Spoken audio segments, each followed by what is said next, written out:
Hello everyone, and welcome to the second of my Silent Hill 1 videos that will focus on exploring, showcasing and analysing game environments in in-depth detail. In this video, we'll be exploring Alchemilla Hospital, where I'll cover lore and talk about any symbolic meanings along the way. It'll be a room-to-room look around to see anything and everything of interest as we delve deep into the tortured mind of Alessa Gillespie, who's created this world of horror which we will be traversing. For this purpose, I've cleared out all enemies, unlocked doors, and completed puzzles to make our time within this nightmare world easier to move through. As we dive into some of the lore, it is important to note that these are my own theories and not absolute fact, as many of Silent Hill's events are often left unexplained or ambiguous.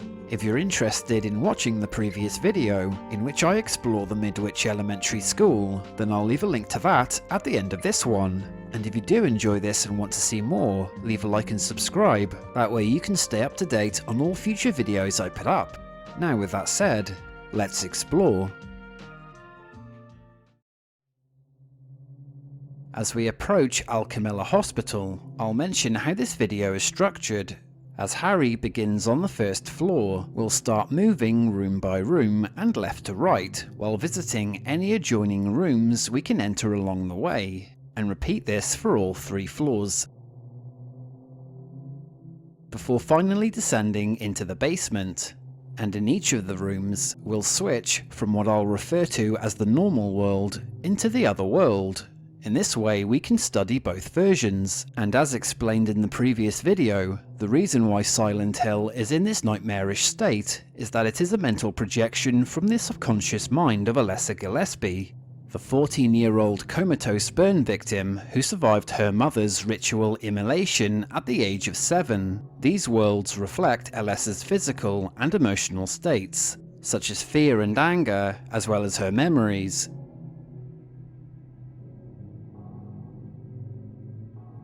So we start inside the waiting room, where Harry continues his search for Cheryl. There's a reception area on one side, and a seating area in the far corner. Throughout the building, there are various hospital-related posters, as well as many notices that can be seen on its walls.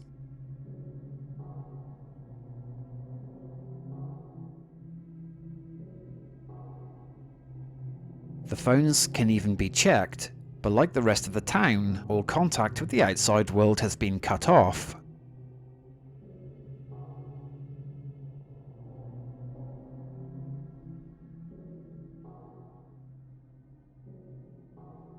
And the door here is jammed, preventing Harry going deeper into the hospital in this direction. Trying to exit the building, Harry will prevent the player from leaving. While the reception area is only accessible by the door from the office, here is where the player would be able to collect the hospital map, but otherwise this area appears to be a normal room. When we switch to the other world, the waiting room now appears degraded, with various objects decaying and falling apart.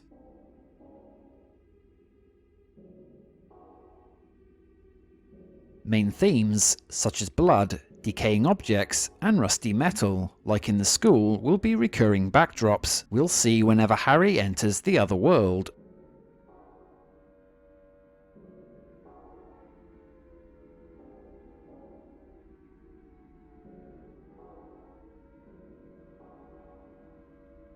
Returning to the normal world, we now enter the examination room. It has a desk in one corner with a framed photograph on the wall nearby of a child likely belonging to one of the doctors, and a couple of X-ray images can be seen above the desk. There are also various medical cabinets and examination beds placed around the room. This is the place where Harry encounters 2 characters for the first time. In the normal world, we meet the director of Alchemilla Hospital, Dr. Michael Kaufman, who's attempting to escape Silent Hill.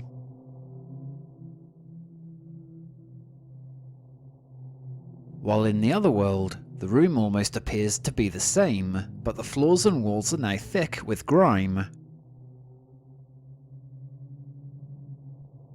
And at the end of Harry's journey through the hospital, it's in this room that we meet Lisa Garland, the only surviving nurse in Alchemilla, who, despite Harry's best efforts to get her to leave with him, feels compelled to remain inside the hospital.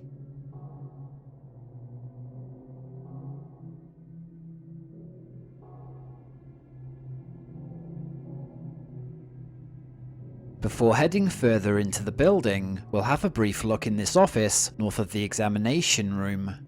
This area can only be accessed in the normal world, and nothing appears out of the ordinary, but as Harry will soon discover, there are many secrets hidden within Alchemilla Hospital that involves the town's local religious cult called the Order, and the hospital staff who are connected to them. The medicine room, as the name states, holds various drugs on these shelves for medical purposes. Though it can't be proven, it's possible that this room may be the place where the Order kept their narcotic supply. White Claudia is a unique herb only found near the waters of Silent Hill and has hallucinogenic properties that the cult used in their rituals. When Michael Kaufman, an associate of the Order, was able to manufacture the herb into a recreational drug called PTV, he began selling it on the black market for profit, and in exchange, allowed the cult to hide away Alessa's burnt body in the basement. Switching over, the shelves are now covered in blood, along with the stained whiteboard on the wall.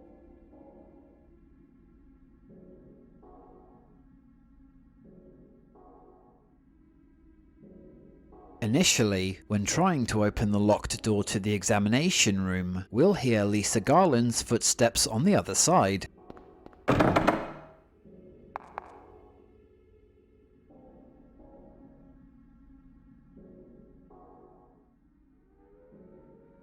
The first floor corridor is linked to several rooms that can only be entered depending on which world Harry is in at the time, but before we go room to room, we'll complete the walk to the end of this passage.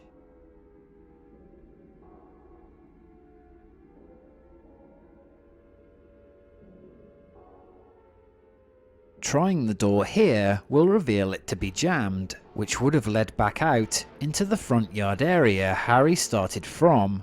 And there are two vending machines nearby. Although the food dispenser is full, it doesn't appear to work.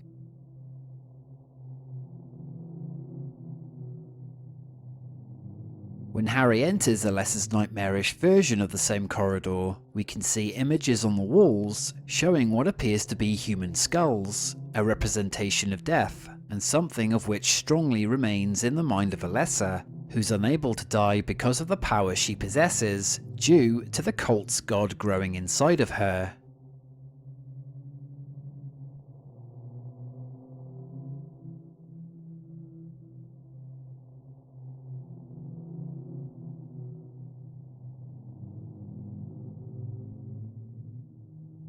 We'll remain in the other world to get access to the first floor storeroom.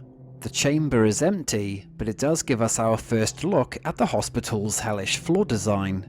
Like the rusty metal floor gratings in the school, where Harry would have to walk along it while seeing nothing but a black void beneath him, only now the floors have multiple openings, which only adds more tension for the player. It does create a constant feeling of anxiety, only made worse when mysterious noises like this occur.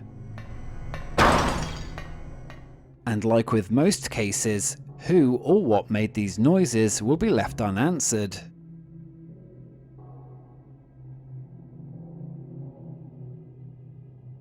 The next room over is another office that has a rusty mortuary looking table at one side.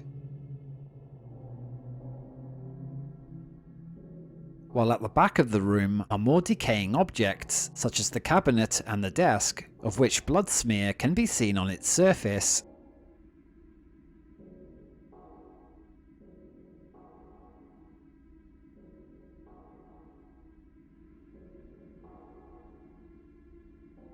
The doctor's office is only accessible in the normal world.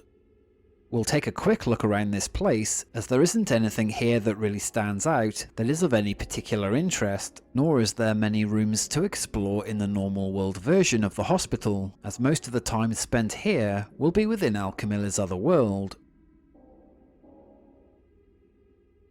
This conference room can only be accessed through the doctor's office, and its most prominent feature is the large table in the middle of the room. It's probable that this room was used by the hospital board, with Michael Kaufman, other doctors, and eminent figures in Silent Hill to discuss their self-serving interests, and many were likely part of the Order, as we witness near the end of the game a ghostly visage of Kaufman, Dahlia Gillespie, and other men in white coats standing around Alessa's burnt comatose body.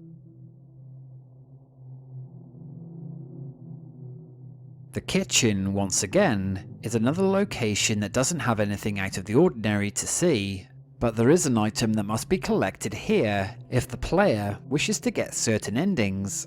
At the back of the room, Harry can obtain an empty plastic bottle that can be used in the next room.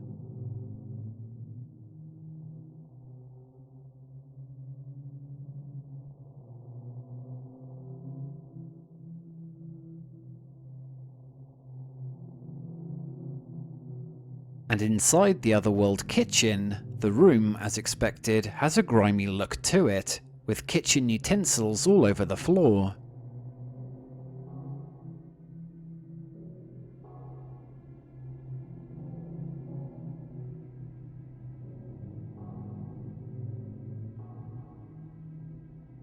And once again, checking the refrigerator, Harry will find nothing inside. It's only in the last area of the game that Harry will encounter something hidden within, if the player is not prepared.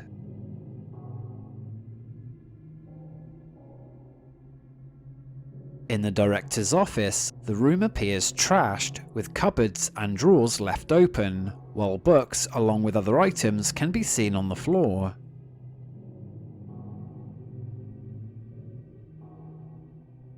And behind the desk is a smashed vial with red liquid all over the ground. What Harry will discover later is that this liquid, which is refined from another rare herb called the Aglaophytis, has the ability to nullify evil magics. Dr. Kaufman, who feared betrayal from Dahlia and the Order, had somehow managed to obtain 2 vials full of this liquid and hid them away to use as a last resort, or perhaps even as a bargaining chip to gain more power from the cult. Dahlia had discovered one of these vials in her desperate search of his office and tried to destroy it. But what she never anticipated was Kaufman having a second vial hidden outside of the hospital grounds, nor Harry recovering some of the liquid off the floor with the plastic bottle. The hellish version of the office is more bare. At this point, another jump scare noise occurs with no indication of who or what caused it.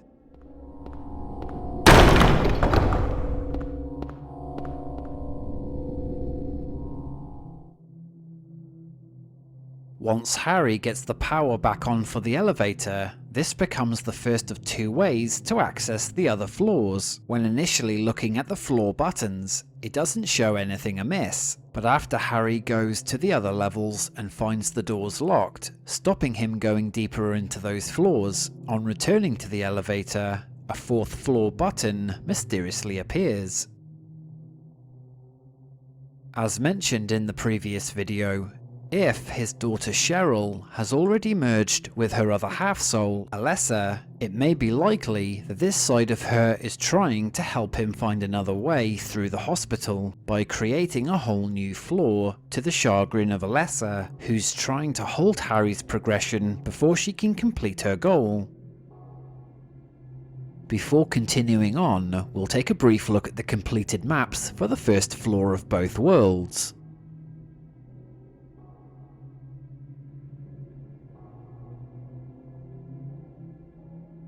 Now we'll start in the passage by the stairs. As all the other doors here are jammed, we'll go up the stairs to as far as they'll take us.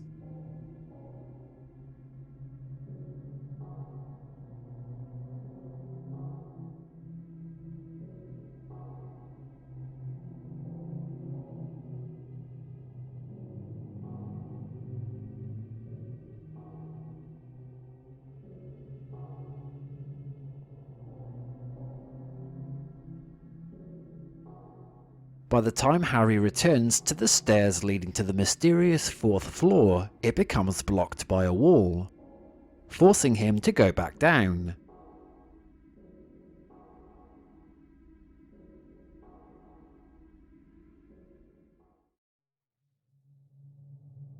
We'll begin our journey on the 2nd floor in the West Wing corridor, starting by the stairwell door.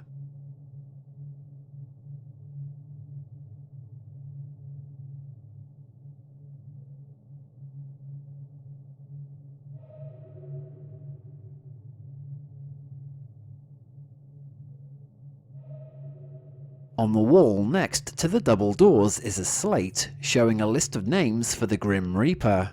These could be names possibly connected with the Order, whom Alessa may have been aware of, or some of the people that she singled out who have wronged her in some way.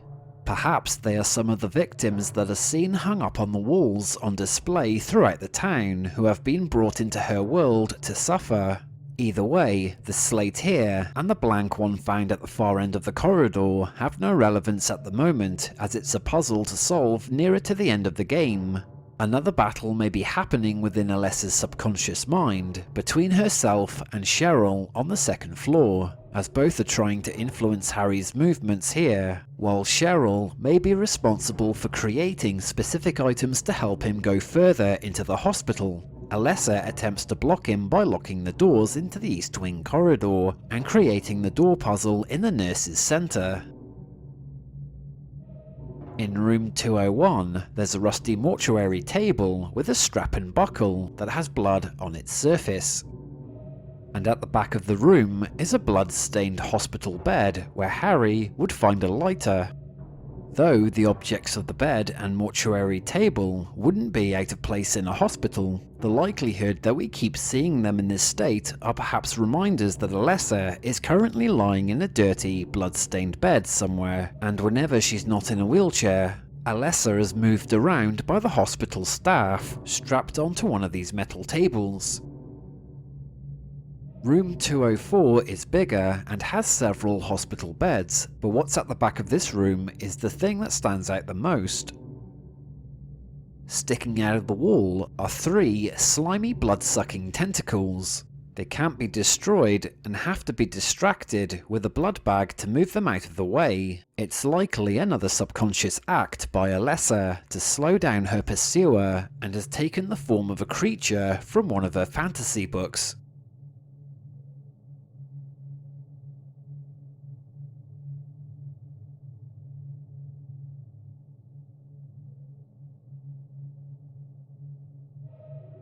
The only way to gain access initially to the East Wing corridor is through the nurse centre. This room has a door puzzle with a piece of paper stuck on the wall nearby. On it are the clues to the door puzzle, and it's written in blood.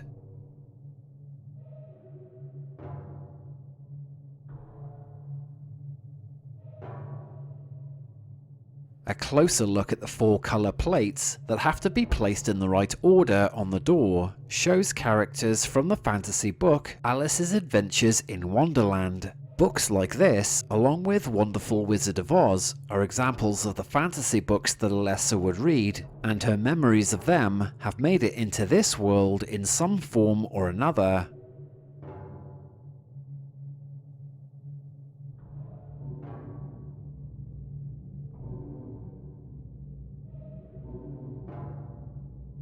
Now in the East Wing corridor.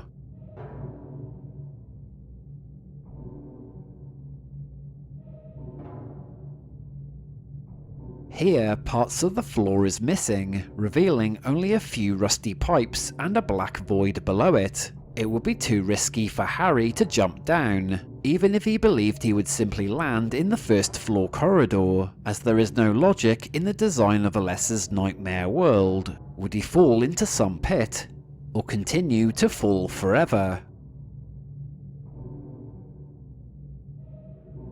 The operating prep room has been replaced by a walkway that wraps around the entire room. In the centre are more pipes overlapping each other, and a black void that goes down into the unknown. This only adds tension to the situation when the threat of Alessa's monsters are also present, making traversal in these areas more unnerving. In the operating room, the walkway leads to a single mortuary table, and already collected from it was the basement's storeroom key. Apart from this, the room is bare.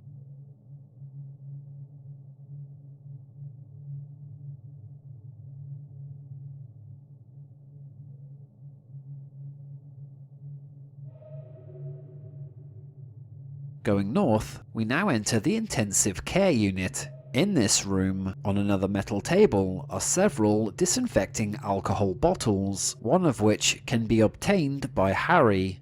Other than this, a quick look around the room reveals nothing new that we haven't already seen before, and are copied and pasted assets reused in many locations.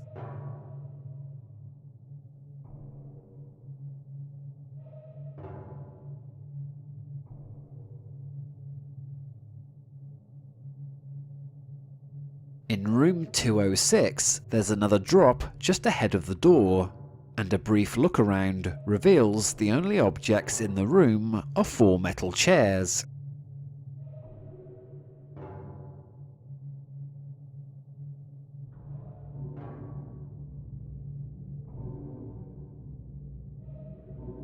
And the last area on this level is the second floor lobby.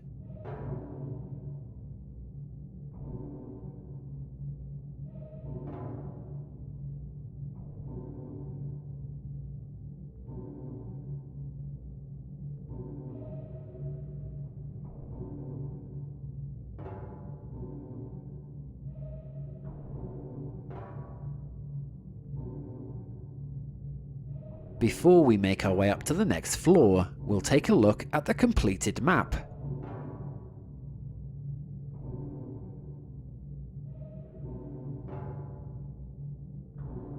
Now onto the exploration of the third floor. We start off on this level's west wing corridor. It's unknown at this point if Alessa is even still in the hospital, as she never makes an appearance, but as Dahlia Gillespie did send Harry to Alchemilla in search of her before she could complete her next mark, then Alessa may have succeeded and moved on to the next location.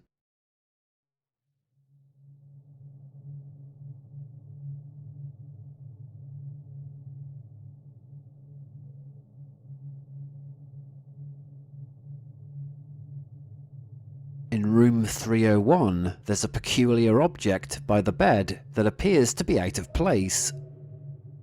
It's a birdcage that on a closer inspection is empty, and it doesn't seem to have any relevance here, but this room will reappear once again nearer to the end of the game, when this birdcage becomes important.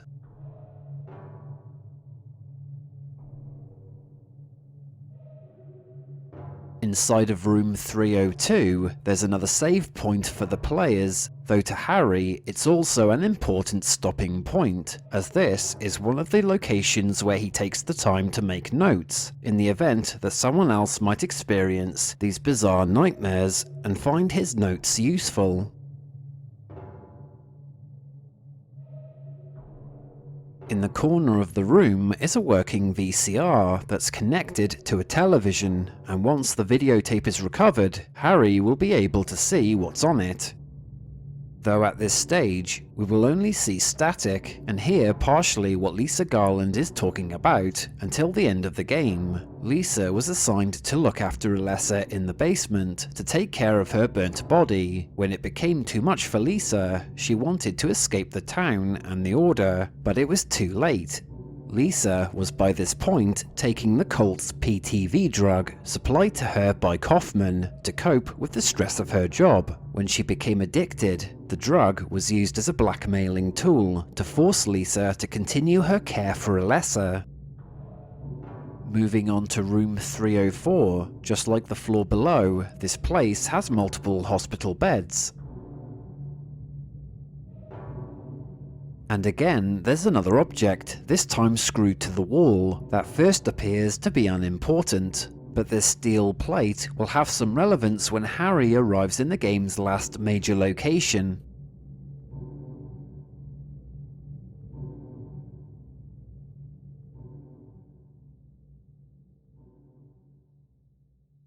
Back down the passage, there's a door off to the side Harry can enter that goes into the linen room. This area only has a few broken clothes dryers, so we'll take a brief look around before moving on.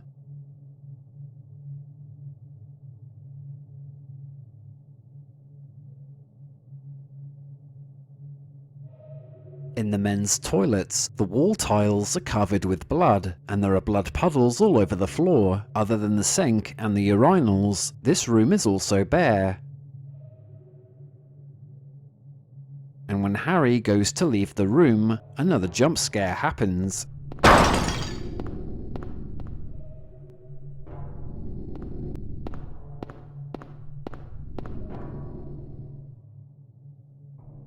Now we enter the East Wing corridor, and once again there are rusty floor gratings with a couple of large gaps that span the length of the passage. It's also important to note the lack of human bodies on display here, unlike what was seen at the school. This might be because Alessa had more horrible memories there, and held a grudge against particular people, from the classmates who bullied her, to the adults who may have been part of her mother's cult.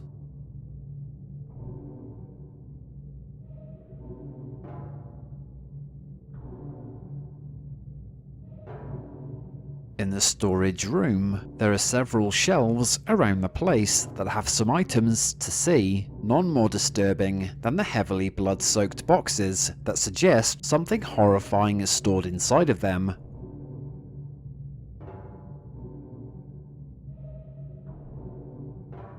And the only other items to find here are empty pill bottles.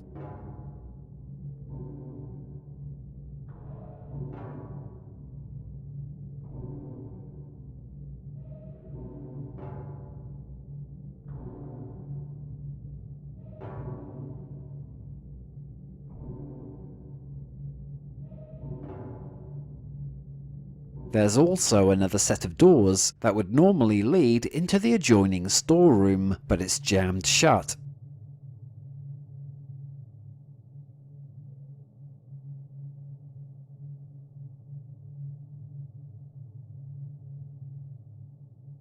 The last of the patient rooms to explore is room 306. Again, there are more blood-stained beds with various IV drip stands and surgical trolleys, but nothing we haven't already seen before.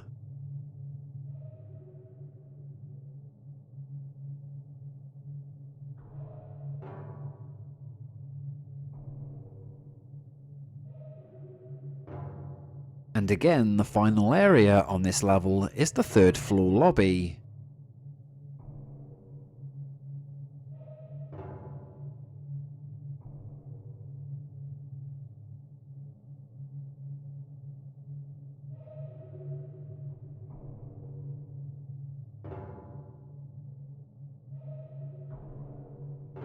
Now we'll take a look at the completed map of the third floor.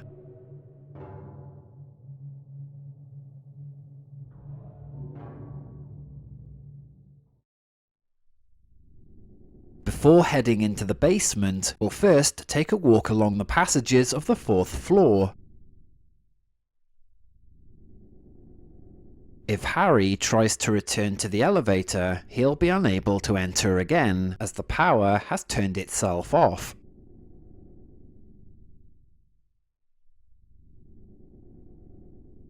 At this point, Harry is in a nexus between worlds.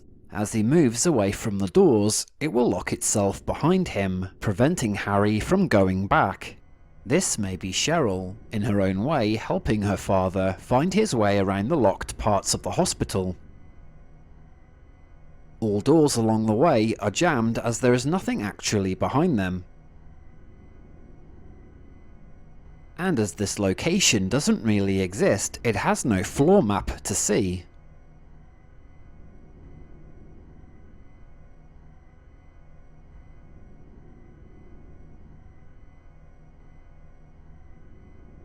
It's after passing through the next doorway that Harry switches to the other world, even without the siren warning.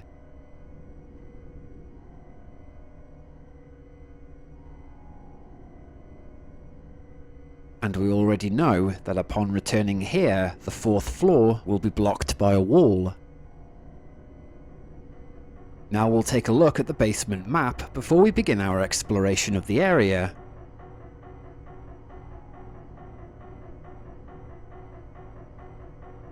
The stair passage to the basement is next to the director's office, and is convenient for Dr. Kaufman as he can keep regular checkups on Alessa, monitor the comings and goings of staff members to the basement, and hold secret meetings with members of the Order without raising too much suspicion.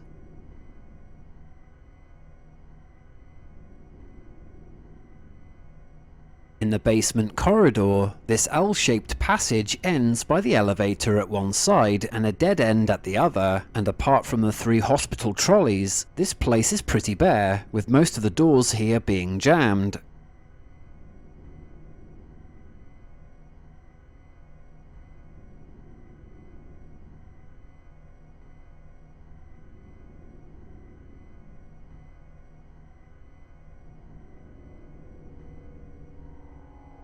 However, in the other world, Harry can now enter most of the rooms, and apart from the 3 now rusty trolleys, this corridor is also bare, with no additional objects to view.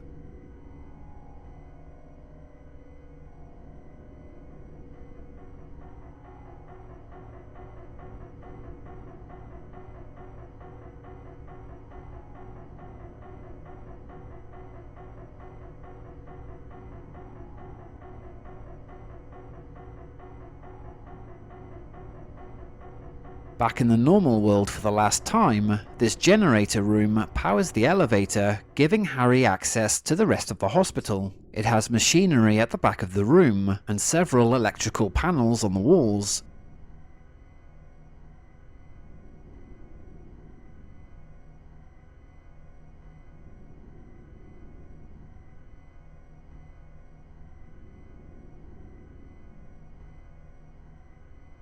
In the other world, the room appears almost the same as its counterpart, but the walls are decaying, and the floors are bloody, forming a veiny kind of pattern.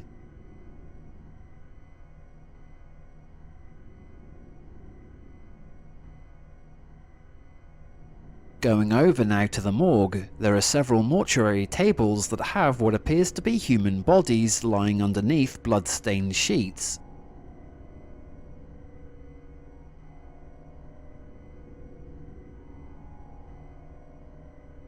You can try to look beneath them, but Harry will refuse to lift the sheets. It's unknown who these people were, but as this is a morgue, it's also the most likely place to keep bodies, and maybe best not to look too deep into anything here, so we'll move on to the next room. The basement storeroom has many shelves, but very little on them except for the few empty bottles.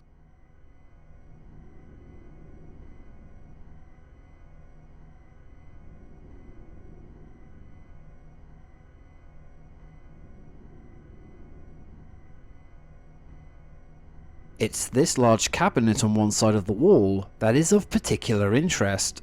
Now moved aside, it hid a door that leads into a secret area. Kaufman and the Order have went to great lengths to keep Alessa a secret from the public, only giving the nurse Lisa Garland access to the sub-basement to change Alessa's bandages, and Lisa went along with this because of her own drug addiction. And beyond the storeroom's secret door is an area that has the entrance to the sub-basement. The floors are once again bloody, forming more veiny patterns, and there are more blood-stained boxes.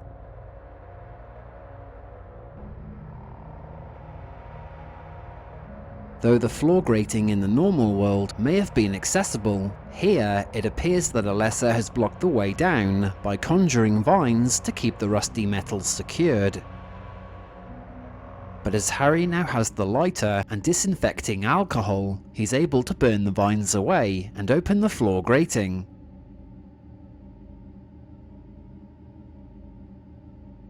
So these are the completed basement maps for both worlds.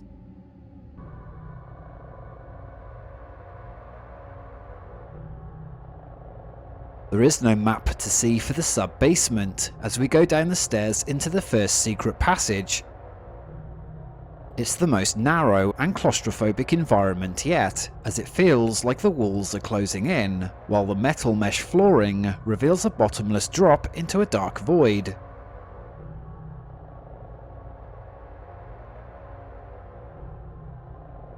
In the second secret passage, where it's become wider, this place has a side door that allows Harry access into the final area. While at the far end is a jammed gate with a wheelchair next to it. This gate may have led somewhere outside, which Dahlia and the Order used to move Alessa inside the hospital's sub-basement.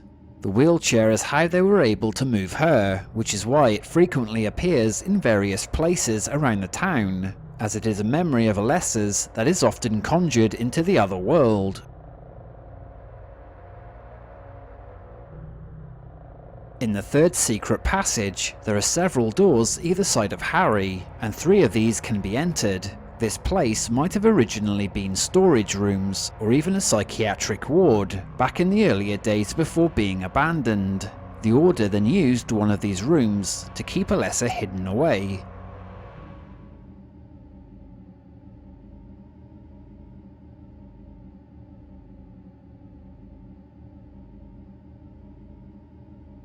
In the first room, the only objects are a bloody bed and a mortuary table, but there is an item of particular interest that can be found here. On the bed is the blood-covered videotape with Lisa Garland's message that she recorded in secret due to her mental stress. Perhaps this is the very same room she did the recording in, and something that might have been heard by Alessa down the hallway. Lisa's voice being carried through the cold, dark air, echoing through the hallway, became another of Alessa's memories that was eventually conjured here. In the second room, there is nothing to find, as the place is completely empty, but what can be heard is the constant sound of breaking glass, and once again, there's no indication of where the sounds are coming from.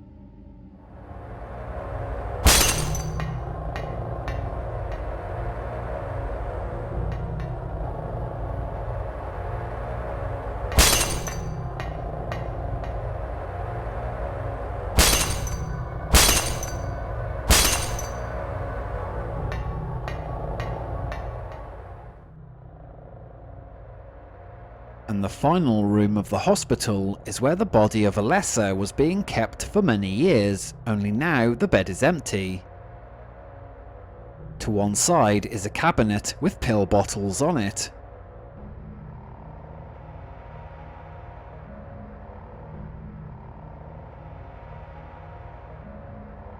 In the middle of the room is a blood-stained bed with an intravenous pole on one side and a machine on the other that's most likely an infusion pump. A picture can be found on the wall, but it's unclear what it actually is, and Harry doesn't respond to it.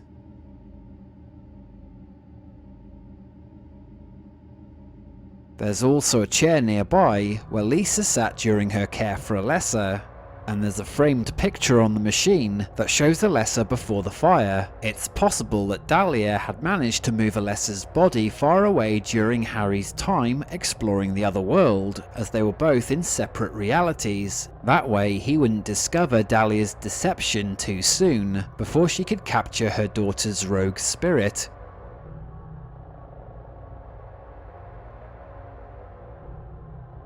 In this final part of the video, we'll take a look at the antique store that Dahlia sends Harry to next. As a pawn in her game, Harry was convinced that his daughter was at the hospital, so that if or when he next encountered Alessa, he would have unwittingly activated the magical item he had on him, called the Flauros, which could cancel out Alessa's powers in order for Dahlia to capture her daughter's spirit. But as Alessa has seemingly completed another mark somewhere at the hospital outside of gameplay, she made her way here to this old antique store belonging to her mother to place the next seal of Metatron in an act of defiance. As the god fetus planted in Alessa is the reason she can't die, the only way now is to place the marks around the town to trigger an unspecified cataclysm that can destroy the entire town and herself along with it.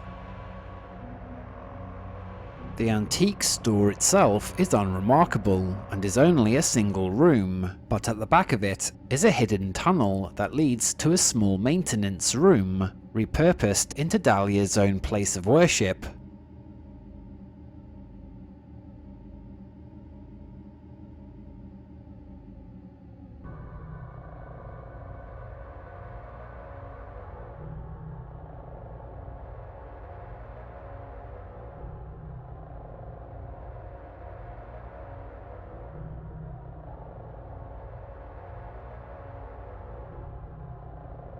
When Silent Hill again switches to the other world, Harry is back inside the antique store.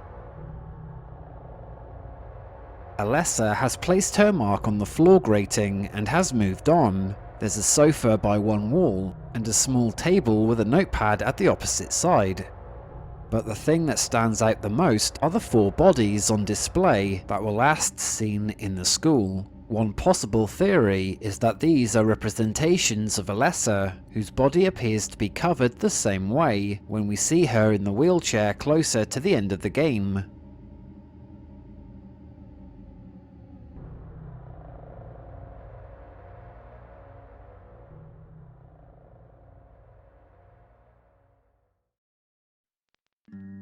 Hey everyone, thanks for watching the video and I hope you enjoyed it. So there is some interest for this exploring series, which is great because I want to make some more of these. As mentioned, I want to do new playlists covering the locations for games like Fallout and the Elder Scrolls series. As for the next Silent Hill video, I'll cover the last location in the game, called Nowhere, so look out for that.